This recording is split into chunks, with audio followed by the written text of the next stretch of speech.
Magnéto, Serge. Je vais vous dire honnêtement les choses. Voilà, comme toujours, moi je me fichais perdument des 2 millions de Gazaouis. Moi ce qui m'importe aujourd'hui, c'est la vengeance des 1300 Israéliens, femmes, bébés, pères de famille qui ont été massacrés. C'est ça, c'est la vengeance d'abord d'Israël, relever la gloire d'Israël. Les 200 otages m'importent aussi d'une certaine manière à Gaza. Déjà pour moi, il y a un rectificatif à faire important. On ne va pas réoccuper Gaza, on va récupérer Gaza. Gaza c'est la terre d'Israël. Il ne faut pas oublier que c'est des territoires pour moi qui suis croyant, on doit les récupérer. En fin d'histoire, certes, mais voilà, on y est peut-être. Donc on doit récupérer ces terres, elles nous appartiennent aussi, on doit les récupérer. On ne va pas réoccuper Gaza, on va récupérer Gaza. Et il y a beaucoup de juifs aussi qui ont été expulsés en 2005 de manière dramatique, et on le paye aujourd'hui, c'est une grosse claque qu'on a pris, qui vont être très heureux de revenir dans la Gush Katif habiter. Gaza, c'est vrai que ce sera peut-être un champ de ruines, mais on peut reconstruire. C'est pas trop ça. Voilà, c'est pas trop ça, moi, l'inquiétude. Moi, ce qui m'inquiète, c'est que Israël ne doit pas tenir compte aujourd'hui de ce discours moderne. On a 3500 d'histoire, on a la Torah pour nous guider, de dire quand on nous dit qu'on occupe la terre d'Israël ou qu'on la vole, de dire à tous ces dirigeants du monde que Dieu a créé le ciel et la terre et que la terre d'Israël nous appartient, donc Dieu la donne à qui il veut.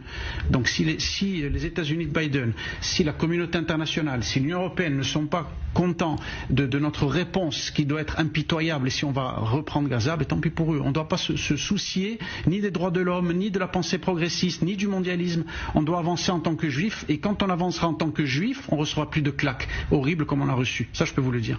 Que l'on soit très clair, les massacres qui ont été commis en Israël par le Hamas sont juste immondes, abjects, d'une horreur absolue. Et personne ressentant une once d'humanité est en capacité de justifier ces actes, peu importe ses opinions politiques.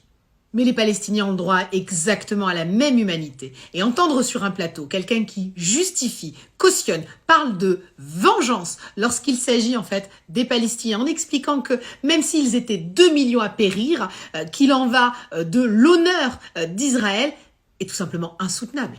Et de justifier cela sur des fonds religieux, en expliquant que la Torah explique que le territoire gazaoui, donc le territoire palestinien appartient aux Israéliens, eh bien c'est tout le fondement clairement de ce conflit, de cette guerre qui dure depuis beaucoup trop d'années. Ça nous montre juste une fois de plus que les fous de Dieu ne veulent pas la paix. Les fous de Dieu défendent uniquement leur intérêt. Ce monsieur est franco-israélien et qu'à ce titre, nous avons la capacité, la possibilité, pour pas dire le devoir, de le poursuivre judiciairement parlant puisqu'il est clairement en train de faire l'apologie de crimes contre l'humanité. Parce que si on est capable, comme la sénatrice Valérie Boyer, de demander la déchéance de nationalité pour Karim Benzema à la suite de son tweet appelant à des prières pour le peuple palestinien, je crois qu'on est clairement capable de demander la déchéance de nationalité pour M. Antonelli qui lui appelle clairement à l'extermination des Palestiniens. Et puis le traitement politique et médiatique du conflit israélo-palestinien est à vomir. Alors que des gens meurent, certains y vont de leur petite politique politicienne pour essayer de fracturer le camp d'en face. Et le traitement médiatique est non seulement partiel mais partial. Qui entend ces Israéliens qui sont contre la politique de Netanyahou ?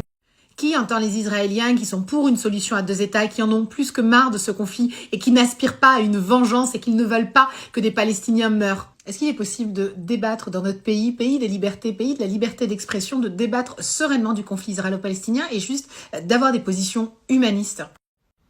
Est-ce qu'il est possible de parler des difficultés de circulation, des différents checkpoints, du harcèlement que subissent les Gazaouis? Est-ce qu'il est possible de parler des colonies illégales avec près de 600 000 colons qui se sont installés en Cisjordanie? Est-ce qu'il est possible de parler de tous ces sujets qui sont des freins clairs et nets à la solution à 2 États? Est-ce qu'il est possible de parler de tout ça sans être accusé d'antisémitisme? Est-ce qu'il est possible d'arrêter les injonctions à l'égard des Français qui peuvent être sportifs, artistes, qui seraient d'origine immigrée ou de confession musulmane, en leur demandant de se positionner sur ce conflit?